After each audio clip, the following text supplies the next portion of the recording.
queridos alunos do CETEC Vida Cristã, a paz do Senhor a todos, sejam bem-vindos a mais uma aula.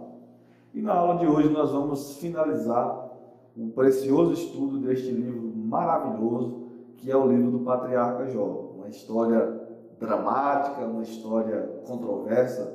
Dentre os livros poéticos, não há nenhum livro tão controverso quanto o livro de Jó. Isso, é claro, eu falo no campo filosófico, teológico. E nós chegamos na parte final deste livro. Na aula passada nós vimos Deus falando com Jó, Jó descobrindo coisas preciosas sobre si mesmo, sobre Deus, reconhecendo a sua pecaminosidade.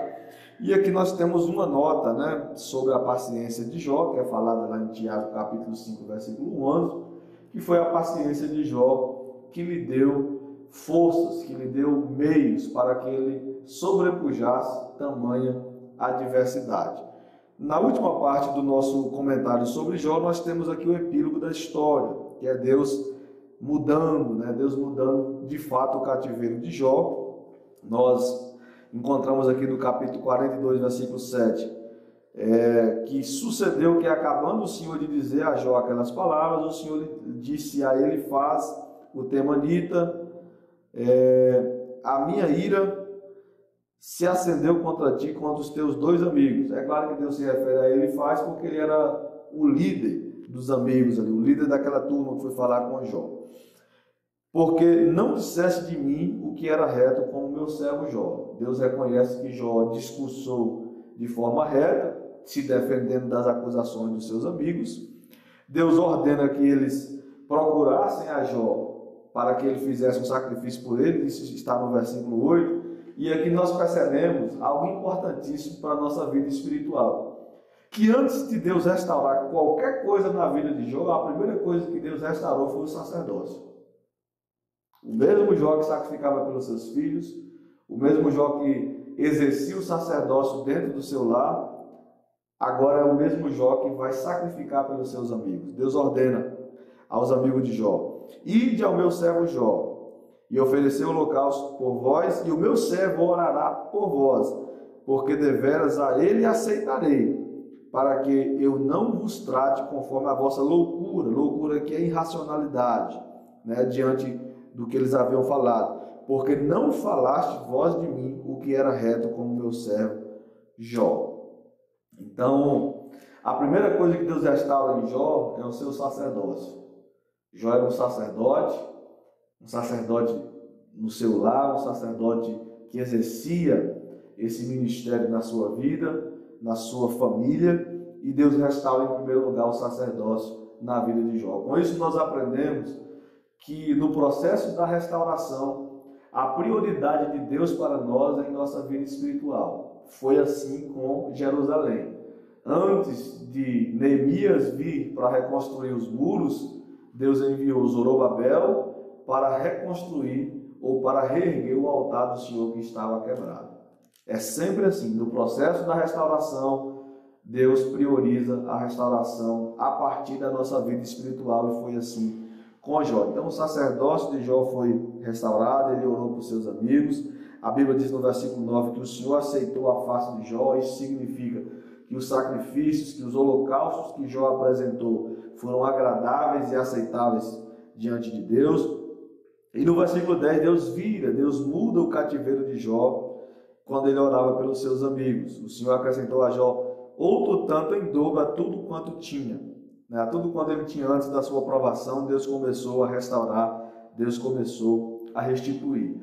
Há um adendo que nós precisamos fazer aqui sobre o versículo 11, que quando diz que vieram a ele todos os seus irmãos, seus amigos, os seus parentes, todas as suas irmãs, e todos quantos dantes os conheceram, ou seja, os seus amigos, os seus conhecidos, as pessoas próximas, e comeram com ele pão em sua casa e condoeram dele, e o consolaram de todo o mal que o Senhor lhe havia enviado, ou seja, que Deus havia permitido que sobreviesse sobre Jó. E cada um deles lhe deu uma peça de dinheiro e cada um pendente de ouro. Por que eu estou falando que nós precisamos fazer um adendo sobre isso? Porque algumas pessoas acham que o Deus da Bíblia ele faz mágica. O Deus da Bíblia ele não faz mágica. O Deus da Bíblia ele faz milagres. E milagre é diferente de magia. Então, Deus não fez com Jó um passe de mágica, um estalar de dedos e de repente começou a aparecer ovelhas do nada, camelos, não.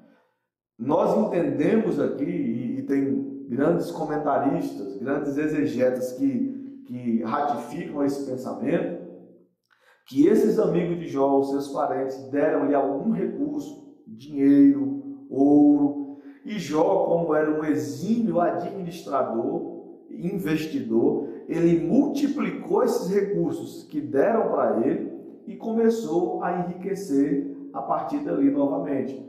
Porque o dom da prosperidade de Jó era ser um bom gestor.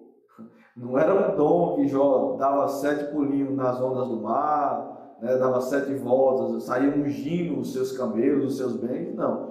O dom da prosperidade na vida de Jó era que ele era um excelente gestor e era alguém que mantinha a sua fidelidade a Deus, alguém que devolvia a Deus aquilo que é de direito. Isso está nas entrelinhas do texto. Então, nós entendemos que no versículo 11 aqui, os amigos de Jó deram para ele ouro, peça de dinheiro, como diz o texto, e Jó multiplicou isso e novamente tornou-se rico, agora é claro que em dobro daquilo que ele tinha. E aí, diante disso, no versículo 12, diz que o Senhor abençoou o último estado de Jó mais do que o primeiro, porque teve 14 mil ovelhas, tudo em dobro Jó passou a ter, e também teve 7 filhos e 3 filhas. Deus restaurou o sacerdócio de Jó, Deus restaurou os bens de Jó, a sua riqueza, Deus restaurou a sua família, embora alguns acreditem que Jó se casou com uma outra mulher, mas nós não encontramos fundamentação bíblica e teológica para afirmar tal coisa.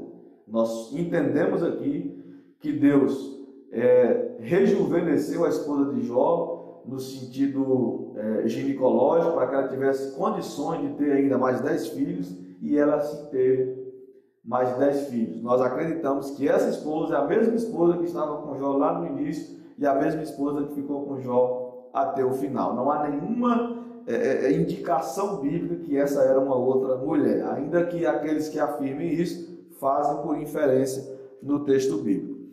E aí Jó nomeou as suas filhas, né? Gemima, Késia e Queren-Apuc, e a Bíblia diz que essas filhas de Jó eram as mais bonitas da terra, né? As mais lindas que havia naquela terra. Isso mostra que Deus restaurou a família de Jó de uma forma completa, de uma forma plena. E no versículo 16 nos diz que Jó, depois disso, depois dessa história, viveu ainda 140 anos e viu a seus filhos e os filhos de seus filhos até a 4ª geração, até os seus tetranetos, e Jó morreu velho e farto de dias. Assim, nós encerramos o estudo maravilhoso deste livro do patriarca Jó, e citamos aqui no livro, e também citamos novamente essa frase de Timothy Keller. Tim Keller diz que Jó não viu a razão do seu sofrimento, ele viu Deus, e isso foi suficiente. Que esse estudo possa agregar valores espirituais em nossas vidas e que nós possamos compreender isso, que Deus nem sempre vai nos explicar. O reverendo Hernandes Dias Lopes diz que Deus, ele não nos promete explicação, mas ele nos garante restauração. Deus não explicou os porquês, os paraquês, os detalhes da história de Jó, mas Deus restaurou Jó e ele viu Deus. Ele teve um conhecimento de Deus profundo e um autoconhecimento da sua pecaminosidade. O Jó, que batia no peito como um homem justo, no final do livro é um homem que bate no peito dizendo: eu sou um pecador, eu me arrependo e me abomino no pó e na cinza. Então, ele não viu uma razão específica, uma razão detalhada. Deus não deu explicações, até mesmo porque Deus não deve explicação a ninguém. Mas Deus nos garante, Deus nos promete restauração.